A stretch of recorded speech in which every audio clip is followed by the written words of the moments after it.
Bank of England Governor Mark Carney announced a while ago that he foresaw a 35% drop in the property market as a possibility. Then announced that, of course, he wasn't saying that would happen. It's just their duty to project these sort of things. But the scenario will be released in November, and how do you think that will affect the already seriously damaged housing market? Well, I think this follows on from the question you were asking me before, that you appoint these unaccountable technocrats thinking that they will be fair-minded and even-handed, and they turn out to be second-rate politicians.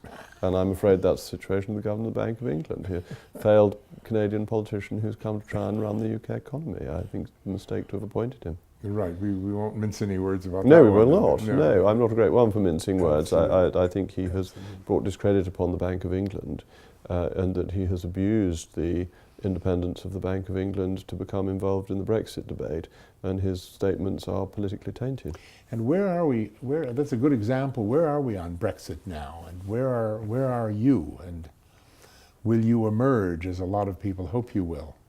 Well, I think the issue with Brexit is that British people voted for it, and it has to be delivered, and that there is nothing to be frightened about of leaving the European Union without a withdrawal agreement. If we do that, we save £39 billion of British taxpayers' money, which can be used if there are any difficulties that need to be overcome. There's a great pool of money there, ready to be used to ameliorate any difficulties that arise if there are queues at Dover, or if there are particular types of export that are hit. So I think leaving without a withdrawal agreement is not something to be frightened of.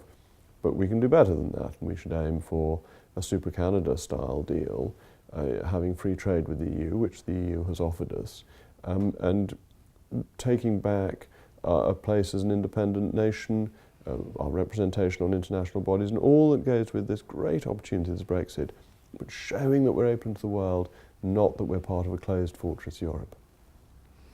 So do you think the Prime Minister is going to carry on, or will somebody else step in? I imagine the Prime Minister will carry on. Right. Because?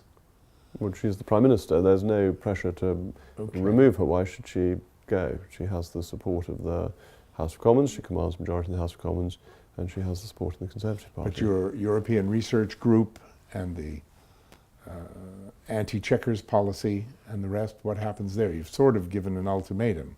No, we're not in the business of giving ultimatums. We are interested in the policy issues. That's what the European Research Group does. Right. We are focused on the best outcome for the United Kingdom. We've done a lot of work on how you solve the Northern Irish border question, the UK's border with the Which Republic is the of only Ireland. question still outstanding, do you think? Well, I think it's a question that can be solved if there's any political will to solve it, and that it would have important ramifications for the Dover-Calais border as well, so that there are issues around it that could provide broader solutions. And it's been rather oddly discussed in isolation when we're not discussing the end trade deal, which has been part of the sequencing that was mistakenly agreed by the government 15 months ago or so.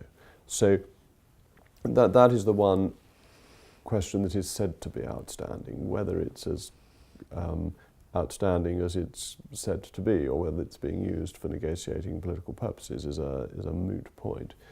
But that's what we should be aiming for: a comprehensive free trade deal with the European Union, and a simple exit rather than overcomplicated checkers one, which would lead us taking rules from the European Union for decades to come. But of course, a lot of people would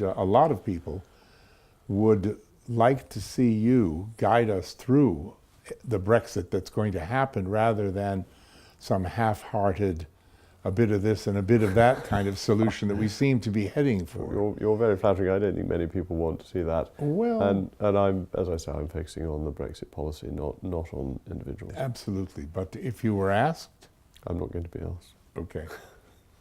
Okay. So we will have a hard Brexit, do you think, or? I think we'll have Brexit. I don't think there is a hard or soft Brexit. I think there's either leaving the European Union or being in the European Union. The EU itself has rejected a half-in, half-out system. Right. And being in the European Union, it can be accepting its rules without having a say. That is still being in the European Union. Being in the customs union, the single market, without being a member of the European Union formally, just means you're there without a vote. That's a really bad deal. That's and a bad that, deal. I think, would be very unpopular and a mistake if the government goes down that route, which is where Chequers heads. On the other hand, leaving means that you take back control of your laws, your borders, and your money. And that must be the objective of the government, and that is a clean and clear position, and one that the European Union itself accepts.